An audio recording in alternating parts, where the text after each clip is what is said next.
Hi, welcome to another SCARFS video. SCARFS is my system for identifying the 6 most common issues in sentence structure and then trying to correct those issues when you spot them. We're up to R, and the R stands for relative clauses, which are relatively problematic when it comes to sentence structure and issues with sentence structure.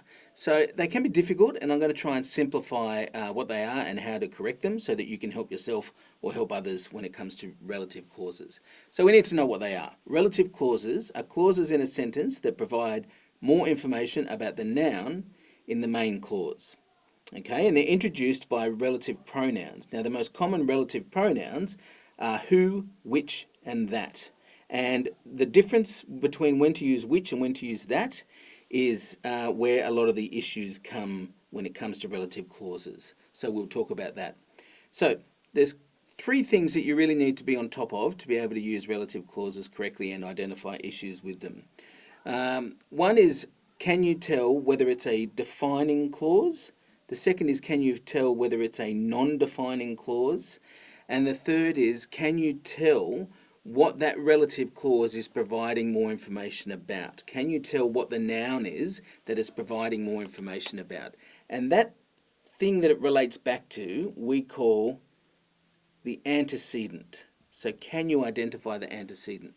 Because it's when that's not clear that a sentence may be grammatically correct but may be unclear, and we want clarity in our meaning when we're writing sentences. So the other thing I mentioned was defining and non-defining clauses, and whether it's defining or non-defining will determine whether you should use which or that. Okay, if it's defining we use that, and if it's non-defining we use which.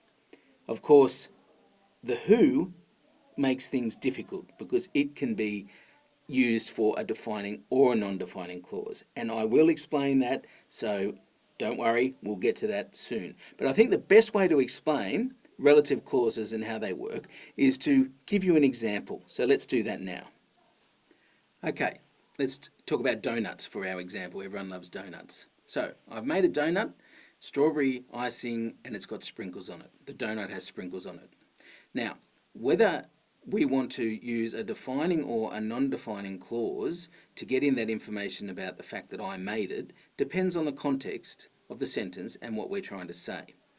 For example, if there are many donuts on a plate and I want to convey to the reader that there is one donut that I made and that is the one with sprinkles, then that is a defining clause. We are defining which donut it is that we're speaking about. Okay, so if we want a defining clause, as I said down here, then we want to use the relative pronoun that. So the donut that I made, that's our relative clause, has sprinkles on it. So that is helping us to define which donut we're talking about. It's a defining clause, so it uses that and it doesn't use commas. Okay, what if it's a different scenario where there's only one donut, pink with sprinkles. I still made it, but I don't need to use the fact that I made it to define which out of a number of donuts it is that I'm talking about. I could just say the donut has sprinkles on it and there's only one donut, so the sentence would make sense. The fact that I made it in this scenario, in this context, is additional information that I could take out. Okay, so it's not defining which donut we're talking about. It's a non-defining clause.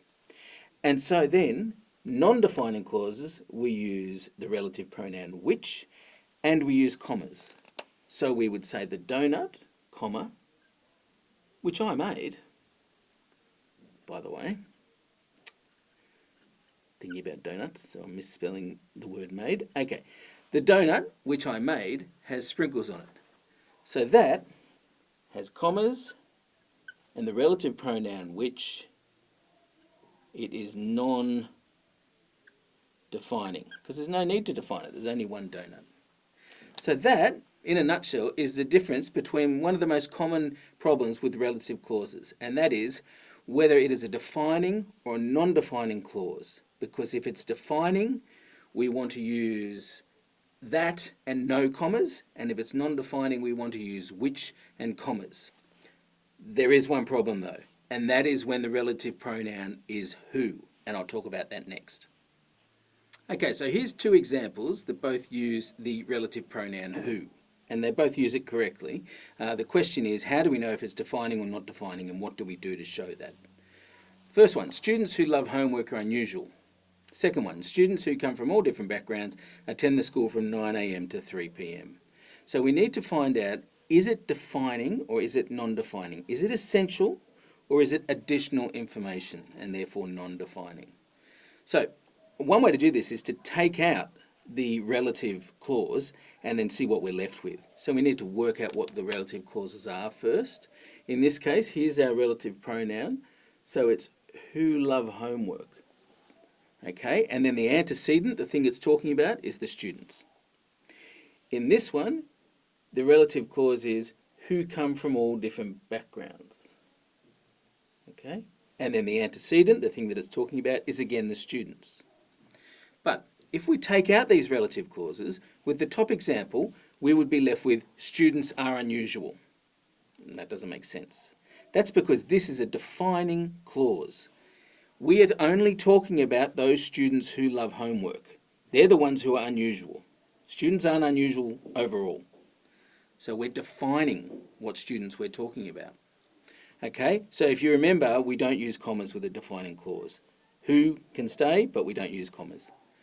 The second one, if we took out who come from all different backgrounds, then we'd have a sentence that said students attend the school from 9 a.m. to 3 p.m. That is absolutely fine. The fact that the students who attend the school during those hours come from all different backgrounds is additional information. It's not defining those students. It's students, the definition of the students in this sentence is the fact that they attend the school from 9 a.m. to 3 p.m. The fact that they come from all different backgrounds is additional non-defining information. And when we have non-defining information, we have commas. So we need to put 2 commas in there. Students who come from all different backgrounds attend the school from 9 a.m. to 3 p.m. So when it comes to the who, instead of the which and the that, it all comes down to the power of punctuation and having those commas. That's how we can tell the difference between defining and non-defining when the relative pronoun is who. Okay, so one of the best ways to explain relative clauses to somebody, or remember yourself, is with just a couple of little examples that show that it's all about context. If you can work out what you're trying to say, then you can work out whether it's defining or non-defining and therefore which rules to use. So I'll give you 2 more simple little examples here. So there's a cat and the cat's really friendly, okay? Now, it depends on the context. If we're trying to say that that particular cat, the one that lives next door, is a friendly cat, then that is defining. We're defining which cat we're talking about. So defining, we use that and we don't use commas. It would simply be the cat that lives next door is really friendly. If the context was different, and say we're in our lounge room and a cat wanders in, and so we know what cat we're talking about, it's this one cat that's just wandered in, but we want to tell our guests that it's a friendly cat, they've got nothing to worry about, they can give it a pat if they want, then the fact that it lives next door is just additional information, okay, maybe explaining why it's just wandered in. So in that case, it's non-defining, additional information. So we would have a comma and which.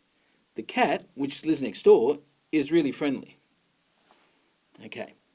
Now, as I said, who, it's a little trickier when the relative pronoun is who, because then we just have to rely on commas. So let's have a look at an example here. The man who lives next door is a vet. So we can use who for both defining and non-defining, and it comes down to the commas.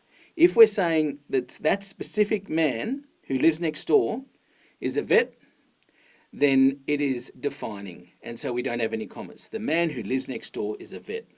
But if it's non-defining, as in there's a whole bunch of people, say, at a barbecue, and you're asked, what does that guy do? And you want to say, oh, he's a vet, but you're adding in the information that he also happens to live next door, then it's the man who lives next door, by the way, is a vet. So then we'd have a comma. The man who lives next door is a vet. Okay, so defining or non-defining, depending on whether we use which or that, or if it's just the who, depending on whether we use commas or not. Now, if you're interested in some of the nuances with relative clauses, I'm going to do an additional video with some more examples, so look out for that. Thank you.